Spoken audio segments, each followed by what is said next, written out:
आज हमारे साथ कार्यक्रम में शामिल हो रहे हैं बाजार के जाने माने दिग्गज और वाइट ऑक कैपिटल मैनेजमेंट के फाउंडर प्रशांत खेमका साहब। 2017 में उन्होंने वाइट ऑक कैपिटल की स्थापना की थी और उससे पहले प्रशांत खेमका साहब गोल्डमैन सैक्स जैसी दिग्गज विदेशी कंपनी के साथ एफआईज के साथ 2007 से 2017 तक सीआईओ के तौर पर रह चुके हैं। आपने बी की डिग्री हासिल की इंजीनियरिंग की, मैकेनिकल इंजीनियरिंग में मुंबई यूनिवर्सिटी से, और आपने एमबीए किया है अमेरिका से। इसके साथ साथ आप सीएफए भी हैं और कई सारी डिग्रीज आप होल्ड करते हैं। खेमका साहब, गुड मॉर्निंग, बहुत बहुत स्वागत है आपका। धन्यवाद हमें समय देने के लिए। बाज़ार बहुत ही अलग ही और अच्छे मूड में अब नज़र आ रहे हैं। बताएं सर, क्या व्यू आपका है इस वक्त भारतीय बाजारों पर, कैसे देख रहे हैं आप? सबसे पहले अनिल जी, बहुत बहुत धन्यवाद थैंक यू मुझे सर। आपके शो पे बुलाने का। Thank you. और आपको वर्षगांठ के बाद पहली बार शो पे मिल रहा हूँ, तो मैं delayed thank belated thank you बधाई सर। भी दूंगा। Thank you sir. Thank you ji. On the market, देखिए अभी एक साल करीबन मार्केट का टाइम करेक्शन हुआ है। 8 महीने 9 महीने जो भी कहे, 12 महीने मार्केट करेक्शन हुआ है। तो वैल्यूएशंस जो है, पहले भी ऐसे कुछ अति नहीं हुए थे और अभी काफी एवरेज वैल्यूएशंस पे है इन market. If you look at पिछले 10-12 साल की ट्रेडिंग मल्टीपल जो देखे आप आफ्टर मोदी जी, तो यही 20-21 टाइम पे, करीबन 21 टाइम के मल्टीपल पे रहा है मार्केट फॉरवर्ड 12 मंथ्स, और आज भी वहीं पे है। तो ऐसे कोई वैल्यूएशन को लेके जो काफी माहौल बना रहता है कि बहुत स्ट्रेस्ड है, वैसा कुछ हमें नहीं लगता है। वैल्यूएशन ठीक ठाक लग रहा है इस टाइम पे। और earnings growth, double digit earnings growth, last year थोड़ा कमजोर था earnings after 4 years of very strong earnings. करीबन 20% की अर्निंग्स के बाद last year mid to high single digit रहा है, but coming year and years low double digit earnings growth which is very solid, काफी उसको स्ट्रॉन्ग कहा जा सकता है। उसके सामने ये रीजनेबल वैल्यूएशन है निवेश करने के लिए।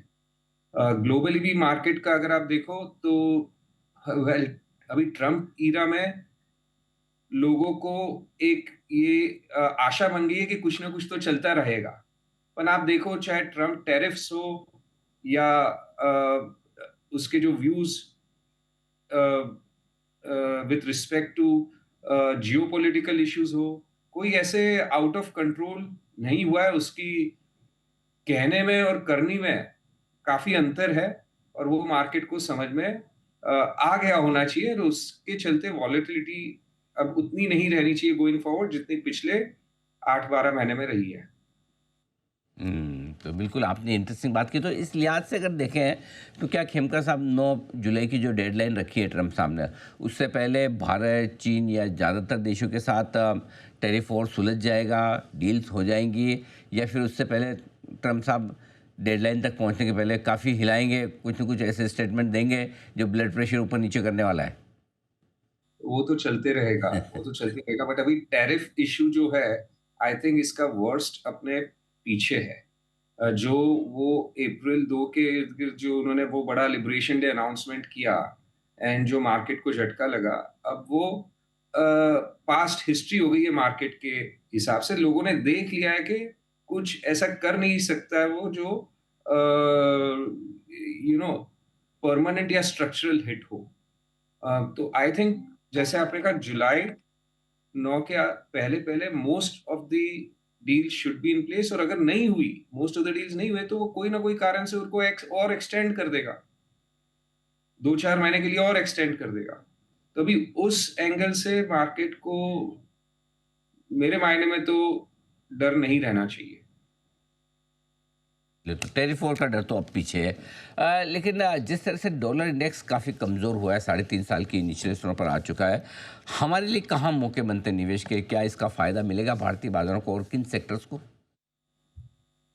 तो देखिए, विथ और विदाउट डॉलर, मुझे लगता है इस टाइम पे particularly health care, small and mid cap segment की मैं बात करूं, जहां पे काफी अच्छी अपॉर्चुनिटीज इस वक्त है, क्योंकि वहां पे भी थोड़ा बहुत टाइम करेक्शन हुआ है। और देखिए, जो स्मॉल कैप मिड कैप में लास्ट ईयर बहुत तेजी आई थी, बहुत उछाल आया था, वो गिने चुने इंडस्ट्रीज में आया था, not across board.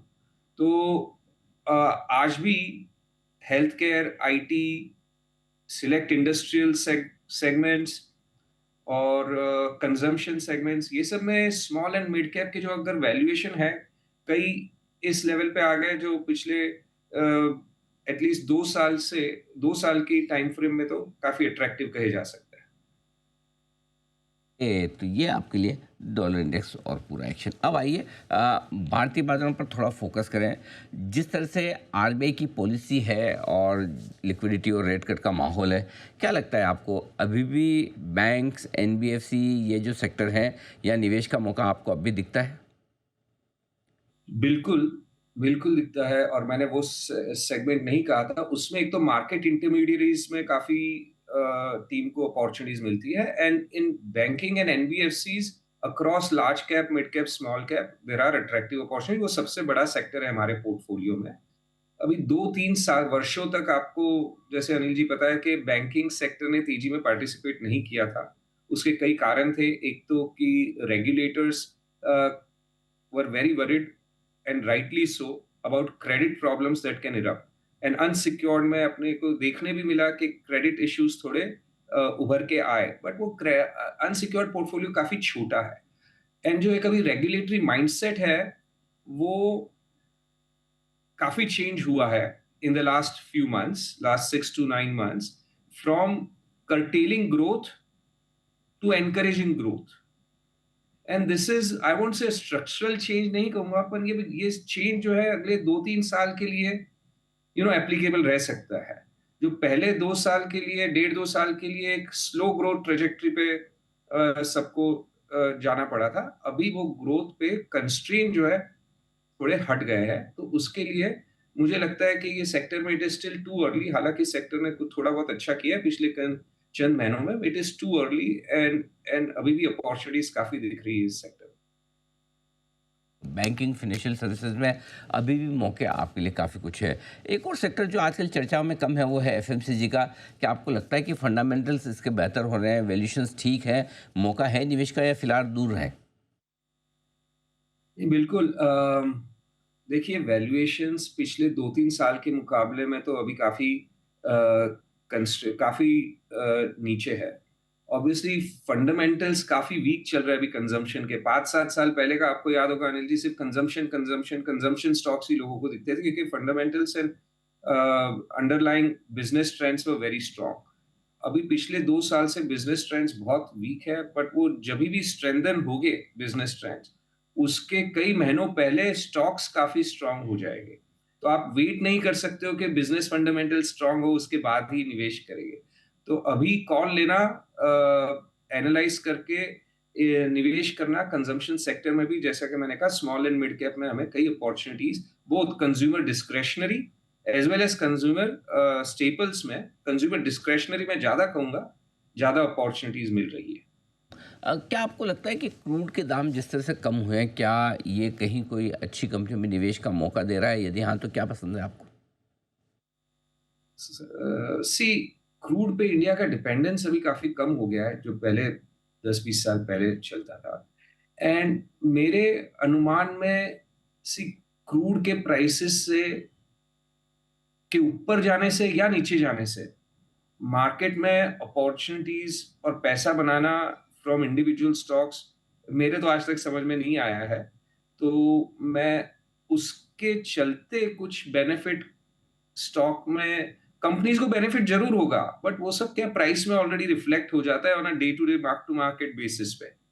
Overall country को बेनिफिट होगा क्योंकि आउटगो कम होगा अपना फॉरेन करेंसी का।